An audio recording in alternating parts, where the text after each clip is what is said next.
نحمدہ ونصلی علی رسولہ الکریم اما بعد فاعوذ باللہ من الشیطان الرجیم بسم اللہ الرحمن الرحیم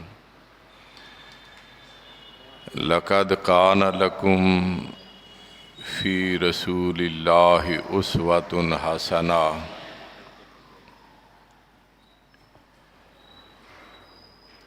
واجب الاحترام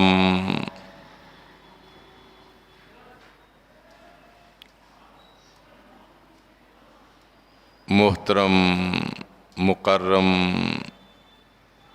قاری علادات صاحب دامت برکاتہم العالیہ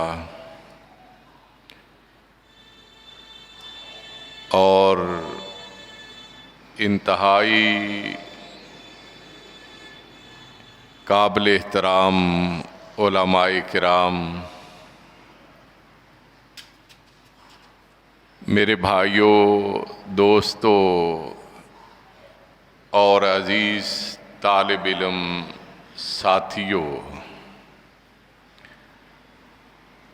اللہ تعالیٰ نے بنی نوع انسان کی رشد و ہدایت، انہیں عبادات، معاملات، زندگی گزارنے کے آداب اور طور طریقے سکھانے کے لیے نبیوں اور رسولوں کو مبعوث فرمایا، اور انہوں نے اپنے اس فرض کی ادائیگی کا حق ادا کر دیا۔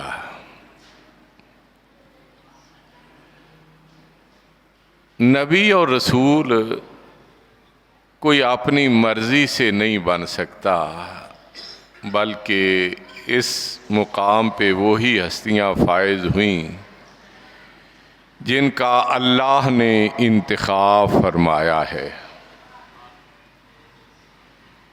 کوئی بھی شخص محنت اور کوشش کر کے حافظ قرآن تو بن سکتا ہے، عالم دین تو بن سکتا ہے، مفتی تو بن سکتا ہے، مجتہد تو بن سکتا ہے، فقیہ تو بن سکتا ہے، محدث اور مفسر تو بن سکتا ہے، ولی تو بن سکتا ہے، لیکن رسول اور نبی نہیں بن سکتا۔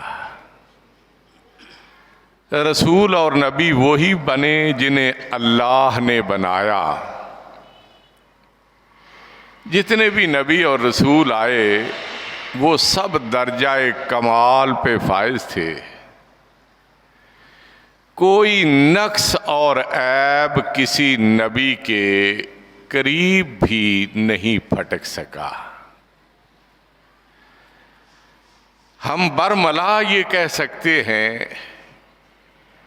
کہ جسم تو نبی کا ہوتا تھا، لیکن اس پہ قدرت اللہ کی ہوتی تھی۔ ہاتھ نبی کا ہوتا تھا، پکڑ اللہ کی ہوتی تھی۔ قدم نبی کا ہوتا تھا، راستہ اللہ کا ہوتا تھا۔ سینہ نبی کا ہوتا تھا اور علم اللہ کا ہوتا تھا۔ دل نبی کا ہوتا تھا، چاہت اللہ کی ہوتی تھی۔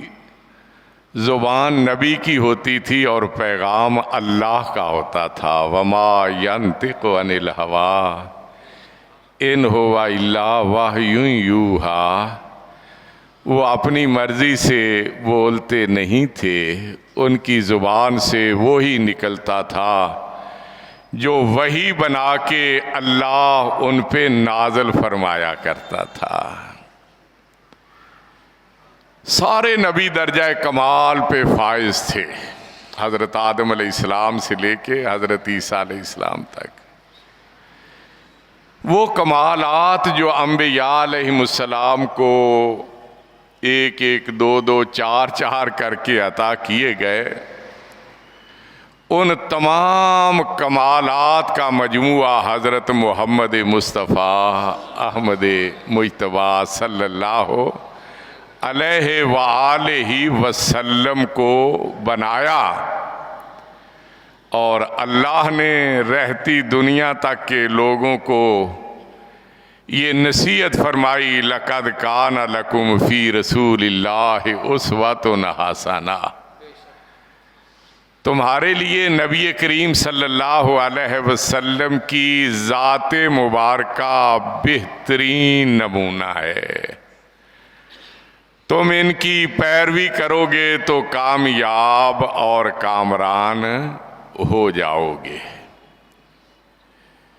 نبی کریم صلی اللہ علیہ وآلہ وسلم ہر چیز میں بے مثال اور با کمال تھے۔ جس حوالے سے بھی نگاہ ڈالی جائے، آپ کے کمال کو اعلیٰ مقام پہ ہی دیکھتے ہیں۔ آپ صلی اللہ علیہ وسلم نے اپنی امت کو ایک دوسرے کے ساتھ مل جل کے رہنے کے جو آداب اور طریقے سکھائے، ان میں یہی ہے کہ ایک دوسرے کے ساتھ بھائی بھائی بن کے رہو، ایک دوسرے کے ساتھ محبت اور پیار کے رشتے استوار کرو، ایک دوسرے کے ساتھ ادب، احترام اور شفقت کا برتاؤ کرو۔ نبی کریم صلی اللہ علیہ وآلہ وسلم مکہ مکرمہ سے ہجرت کر کے جب مدینہ منورہ تشریف لائے تو مختلف قبائل سے تعلق رکھنے والے مختلف تہذیبوں کے حامل لوگ تھے، تو آپ صلی اللہ علیہ وسلم نے ان کے درمیان سلسلہ مواخات قائم کروایا، یعنی انہیں ایک دوسرے کا بھائی بنایا۔ آپ ایک انصاری کا ہاتھ پکڑتے، ایک مہاجر کا ہاتھ پکڑتے اور فرماتے تم دونوں آپس میں بھائی ہو۔ اسی طرح آپ نے یہ رشتہ قائم کروایا، اور پھر صحابہ کرام رضوان اللہ علیہم اجمعین نے اس رشتے کے تقاضے پورے کر کے دکھایا۔ تاریخ ان سنہری مثالوں سے بھری ہوئی ہے۔ یہی موقع تھا کہ سیدنا علی مرتضیٰ رضی اللہ عنہ نبی کریم صلی اللہ علیہ وسلم کی خدمت میں حاضر ہوئے، آنکھوں میں آنسو جاری ہے۔ پوچھا علی کیوں رو رہے ہو رضی اللہ عنہ؟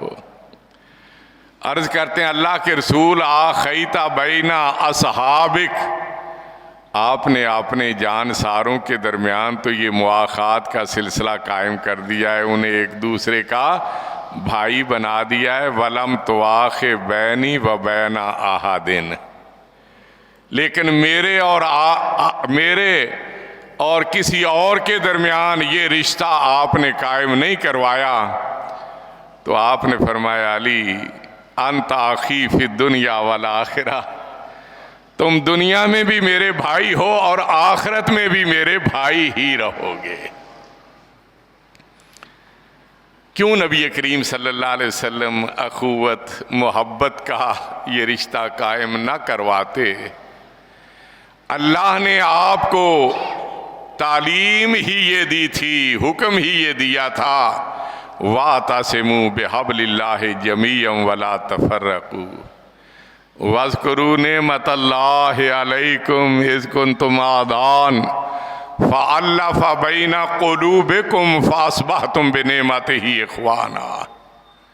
اللہ کی رسی کو مضبوطی سے تھام لو اور گروپوں میں گروہوں میں مت بٹو، اللہ کی نعمت کو یاد کرو کہ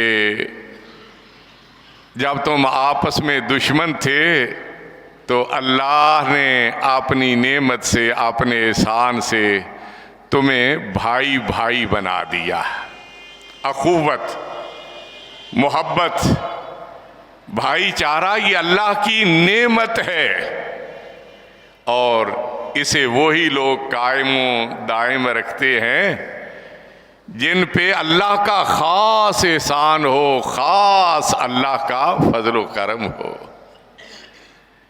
رائے کا اختلاف ہر جگہ ہوتا ہے، گھر کے جتنے افراد ہیں رائے مختلف، خاندان کے لوگوں میں طرح طرح کی سوچ کے حامل لوگ ہوتے ہیں، علاقے کے مکین بھی مختلف سوچ رکھنے والے ہوتے ہیں۔ سوچ یا رائے کا اختلاف کوئی بری بات نہیں ہے، نبیوں کے درمیان میں بھی ایسا اختلاف ہوا تھا، صحابہ کرام رضوان اللہ علیہم اجمعین کے درمیان بھی اختلاف ہوا، لیکن رائے کا اختلاف تھا وہ دور ہو گیا۔ اس کی وجہ سے کہیں نفرت کو ہوا نہیں دی گئی۔ اسلام کا جو محبت کا، پیار کا پیغام ہے، اس کو مضبوطی سے تھامے رکھا، اختلاف رائے کو دشمنی میں تبدیل نہیں کیا۔ یہ انبیاء کی بھی سنت ہے، صحابہ کرام رضوان اللہ علیہم اجمعین کا بھی طریقہ ہے۔ رائے کا اختلاف فطری عمل ہے، اس سے بچنا ویسے ہی مشکل ہے، اور حقیقت یہ ہے کہ اختلاف کے اندر بعض اوقات بڑی حکمتیں اور مصلحتیں ہوتی ہیں، بہت سارے ٹیڑھے اور الٹے معاملات سیدھے ہو جاتے ہیں۔ ہم تو بے دین لوگوں کو بھی یہ دیکھتے ہیں، وہ بھی آپس میں کہتے ہیں کہ رائے کا اختلاف جمہوریت کا حسن ہے، یعنی انہیں بھی اتنا خیال ہے کہ اس اختلاف کو دشمنی کی حد تک نہیں لے جانا۔ علماء تو انبیاء کے وارث ہیں، لیکن بدقسمتی ہے کہ بعض جگہوں پہ یہی مسالک کا اختلاف ایک دوسرے کے لیے نفرت کے طور پہ پھیلایا جا رہا ہے، جبکہ نبی کریم صلی اللہ علیہ وآلہ وسلم کو اللہ تعالیٰ نے اخوت محبت کا سفیر بنا کے بھیجا تھا۔ آپ نے اخوت کا، محبت کا پیغام دیا، تو آپ کے اس علاقے پہ اللہ کا خاص فضل و کرم ہے۔ اللہ ہمارے شہر کے ہر علاقے کو، بلکہ ہمارے ملک کی ہر بستی اور ہر شہر کو ایسا ہی ماحول عطا کر دے کہ یہاں کے علماء نفرت کے سوداگر نہیں ہیں کہ ایک دوسرے کے خلاف نفرتیں پھیلائیں، بلکہ یہ محبت کے سفیر ہیں۔ اللہ، آپ دیکھتے ہیں مختلف مکاتب فکر کے اکابر علماء کرام یہاں تشریف فرما ہیں، اور کس قدر محبت اور پیار کے انداز میں اس کا سہرا یقینی طور پہ میرے بھائی قابل قدر ساتھی قاری العادات، اللہ ان کی عمر میں برکت فرمائے، اور ان تمام ساتھیوں کے سر ہے کہ جنہوں نے نبی کریم صلی اللہ علیہ وسلم کے پڑھائے ہوئے درس کو یاد رکھا کہ ہم نے آپس میں بھائی بھائی بن کے رہنا ہے، محبت اور پیار کو ہم نے فروغ دینا ہے، ہم نے امن اور سلامتی کا ماحول پیدا کرنا ہے۔ اور اس وقت تو ہمارا ملک کن خطرات سے دوچار ہے، ملت کس قدر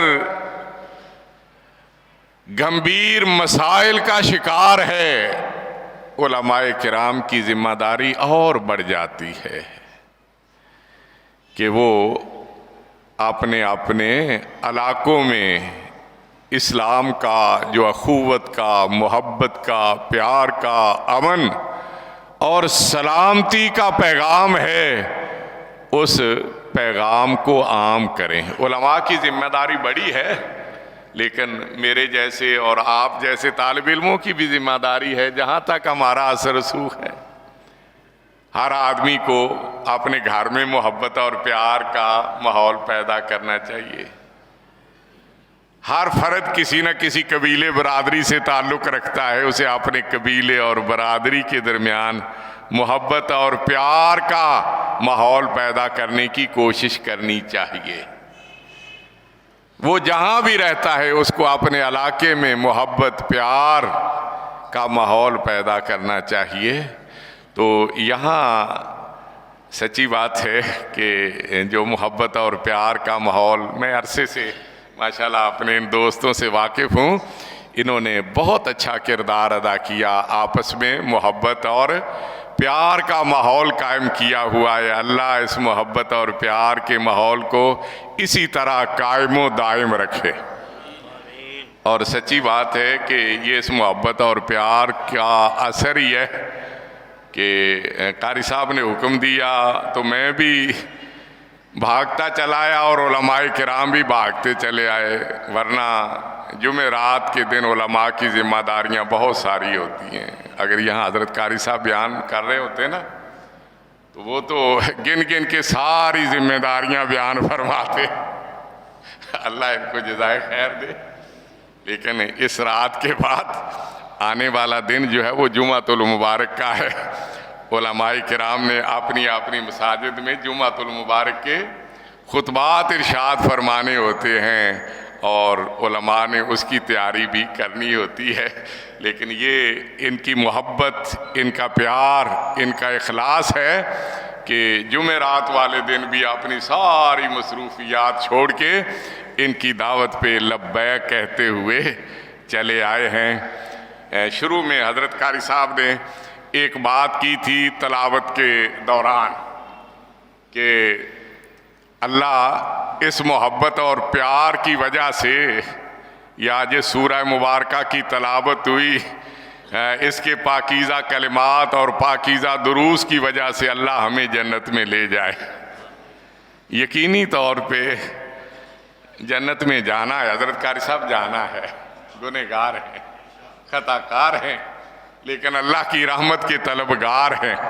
میں تو ویسے ہی قصوری ہوں نا، آپ کو پتا ہے، آپ نے ذکر بھی کیا، لیکن جو قصوری نہیں ہے، چھوٹی موٹی خطائیں تو ان سے بھی سرزد ہوتی ہیں، لیکن اللہ بڑا رحیم ہے، کریم ہے۔ اللہ کی رحمت کے سامنے یہ چھوٹی چھوٹی خطائیں کوئی حیثیت نہیں رکھتی۔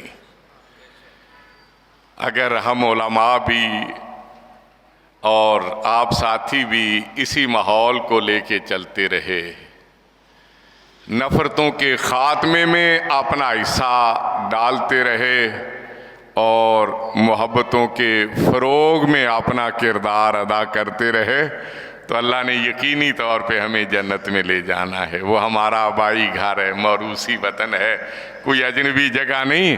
ہمارے ماں باپ کو اللہ تعالیٰ نے جنت میں ہی آباد کیا تھا، وہ تو وقتی مسلط کے طور پہ اللہ نے نکال دیا، ساتھ خوشخبریاں بھی سنا دیں کہ جو راہ ہدایت پہ چلے گا اس نے جنت میں آنا ہی ہے۔ اللہ ہمیں راہ ہدایت پہ چلنے کی توفیق عطا فرمائے، اور اس کے بدلے میں موت کے بعد اللہ ہمیں جنت میں داخل فرما دے۔ اور اگر ہم راہ ہدایت کے اختیار کریں گے، نفرتوں کے سوداگر بننے کی بجائے امن کے سفیر بنیں گے، تو اللہ تعالیٰ اس دنیا کو بھی ہمارے لیے جنت نظیر بنا دے گا۔ میں اللہ سے دعا گو ہوں کہ میرے ان اکابر علماء کرام کے درمیان جو محبت اور پیار کا رشتہ ہے، اللہ اس رشتے کو اور زیادہ مضبوط اور مستحکم بنائے۔ اسلام کا اخوت اور محبت کا جو پیغام ہے، اللہ انہیں اس پیغام کو اور زیادہ زور شور کے ساتھ اس ملک میں جاری اور ساری کرنے کی توفیق عطا فرمائے، آمین۔